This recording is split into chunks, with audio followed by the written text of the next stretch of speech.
Wanita yang bercadar panjat tiang, panggil-panggil bupati, dan ingin menyupai pihak pemerintah. Apakah penasaran? Ikutin terus video ini.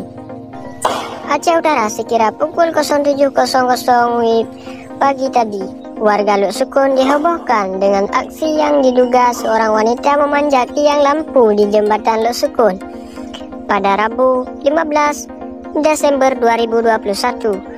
Wanita yang mengenakan mukena warna putih dan memakai cadar juga warna putih. Terlihat dari video yang sudah viral bahwa seseorang perempuan berupaya ini sangat lihai memanjat tiang lampu yang berada di Desa Dayah, Kecamatan Luk Sukun.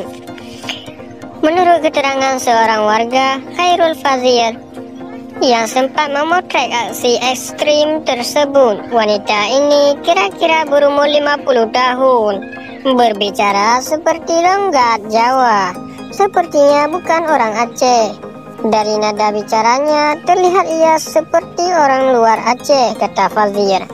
Dikatakan pula wanita ini tidak terlihat seperti orang dalam gangguan jiwa atau ODGJ. Masih nyambung diajak bicara, sepertinya tidak gila. Saat sedang berada di setengah tiang, dia bergelantungan sambil meneriaki, "Pak Bupati, saya minta keadilan dan ingin berjumpa dengan pihak pemerintah," cerita Fazir. Kejadian tersebut berlangsung sekira 1 jam. Kemudian dievakuasi oleh warga setempat dan pihak keamanan.